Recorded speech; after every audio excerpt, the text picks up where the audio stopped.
People might suggest it's now difficult times, literally, in the marriage of Meghan and Harry. Seemingly, as we saw before, and I've mentioned this previously, you can see that off camera, clearly there are some tensions. And this all really centres upon the fact that Harry himself, whatever he would like to admit, has privately told, of course, one-time close sources that he does hanker after his life back here in the United Kingdom. You see, as I said, if you remember, many years ago, when he first went over there, it's an adventure, isn't it? Suddenly freedom, the freedom flight. He thought he was going to just change the world and everything was going to work out perfectly.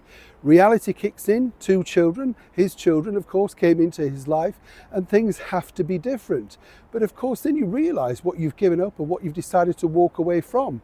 But Harry now believes he has the very perfect plan. As ever, let me explain. Lovely to see you on this bright, beautiful day today. I hope you're all keeping well. We'll have a quick wave. Is everything all right in your world?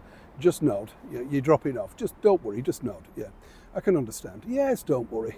You're exhausted. I know, I feel the same myself. Why do we do this? Let's have a snooze, are we?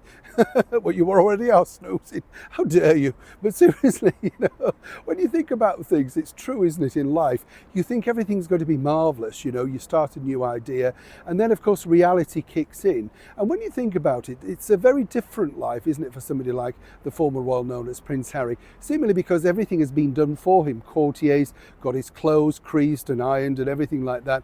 Everything was done for him from the moment, from the off, and that's where it becomes difficult, because Harry now has actually realised that, in fact, he's had that nice fun, that lifestyle. 6 years down the line, I've been told from a good source that worked for them that he does get very impetuously bored, seemingly because, of course, feeding chickens and running out with the dog and cycle riding and hiking isn't the same as being over here in the land of home. Now, one of the big sorts of problems that he had hoped to keep Frogmore Cottage because he wanted that as a base. And the base, of course, would have been excellent for him because it came with royal security. From the moment that he gets off the plane, Harry is afforded grade 1, grade 2 security as a member of the British monarchy and staying within inside a royal residence, something he fails to mention a lot of the time when he claims over here in the United Kingdom is incredibly dangerous. You understand. But what's interesting here, you see, is now that a little bit like his father, who wanted a different sort of home, not necessarily one on the royal estate, i.e. Highgrove, which of course he originally shared with the late and beautiful Princess Diana, Harry wants to replicate the same thing and find himself a home over here in the United Kingdom. But apparently the biggest story is the fact that while he realises he will be returning home alone virtually on every single occasion, that is because his wife, the cable TV actress Meghan Markle, doesn't want to come back to the United Kingdom. She doesn't feel warm, welcome, or indeed any desire to return. And Harry apparently has now fully accepted that. But moving forward, of course, for Harry, it's going to be rather expensive, prices what they are. So, of course, his idea really was, we thought at least, once the sun had set on the fallout over Frogmore, perhaps he could convince His Majesty the King that Frogmore might make an ideal single pad for him to bring the children back over from time to time and finally connect back with this side of his family.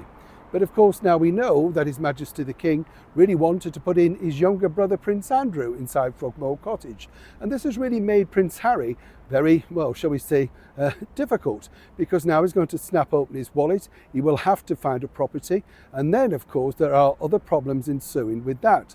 Meghan has simply washed her hands of the United Kingdom. She doesn't understand why he wants to return and why apparently he's not happy over here.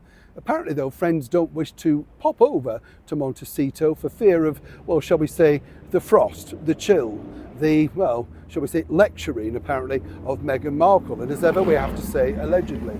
Either way, it might be good news for Prince Harry that he finally wants to reach out to someone.